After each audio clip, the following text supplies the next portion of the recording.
Yo tout le monde, j'espère que vous allez bien. Aujourd'hui, nouvelle mini-analyse à 4 mois de l'Euro 2024. Qui mettre sur l'aile droite entre Kingsley Coman et Ousmane Dembélé. Aujourd'hui, je vais vous donner mon avis et vous également, n'hésitez pas à donner votre avis dans les commentaires. Likez, abonnez-vous et c'est parti. D'abord, regardons les deux profils. Ousmane Dembélé est un ailier droit qui peut jouer aussi à gauche et qui serait apte à jouer dans l'axe. Il est à l'aise avec les deux pieds, ce qui le rend imprévisible même si on connaît son dribble fétiche, la fente suivie d'un centre ou d'un mouvement vers l'intérieur. Techniquement, il est très fort. En dribble, c'est l'un des meilleurs du monde. Il a aussi une facilité troublante d'élimination, que ce soit contre un ou deux joueurs. Il apporte un déséquilibre où c'est l'un des seuls qui est capable d'en apporter autant. Au niveau des statistiques, il marque très peu mais il fait beaucoup de passes décisives.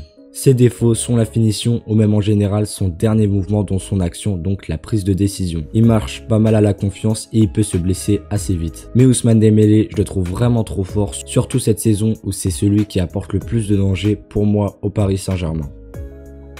Maintenant Kingsley Coman, et vous allez voir, même si je pense que vous le savez déjà, ils ont un profil assez similaire. Lui aussi il est ailier droit et lui aussi il peut jouer à gauche, mais Coman n'est pas ambidextre. Techniquement c'est aussi très fort en dribble, il apporte également énormément de mouvements sur son côté et de percussions. Il marque pas mal de buts et c'est un joueur qui est vraiment efficace dans tout ce qu'il fait et ce qu'il crée. Pour ses défauts, personnellement j'en vois pas dans le jeu, mais par contre c'est un joueur qui a pas mal de blessures et de pépins physiques aussi. Mais Coman c'est un joueur que je trouve qui est vraiment sous-coté de par ses performances avec le Bayern depuis des années qui sont vraiment pas mal et du fait que c'est un joueur qui est toujours là dans les grands rendez-vous.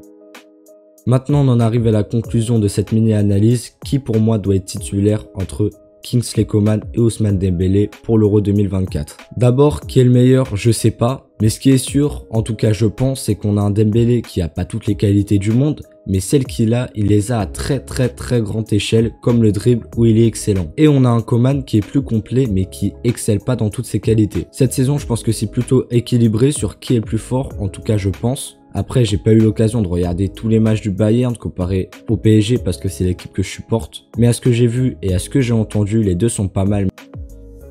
Maintenant, faut faire un choix, mais la vérité, c'est que c'est l'une des premières fois où j'arrive pas à trancher dans un débat. Même en pesant le pour et le contre, même en relisant mon script, etc., j'arrive pas à me décider. Car d'un côté, il y a Coman qui mérite sa place car c'est un très bon joueur et qu'il a eu pas le temps de jeu qu'il méritait sur sa période en équipe de France. Et on sait que c'est un joueur qui sera vraiment efficace. Mais de l'autre côté, il y a un Dembélé où je sens que ça va être son Euro, qui va être dans la continuité de cette saison. Et en plus, Dembélé, on sait que s'il est à 100% en confiance, il peut être beaucoup trop fort. Et quand même meilleur que Kingsley Coman. Donc pour moi, ce que je ferai, c'est que je testerai les deux dans les phases de groupe avec la même équipe qui les entoure et je verrai qui a le plus prouvé. Et ça pourrait évidemment changer via les entrées, les performances ensuite. En tout cas, pour moi, c'est impossible à trancher entre les deux. Dites-moi votre avis en commentaire et moi je vous dis à la prochaine. Vive le foot et prenez soin de vous.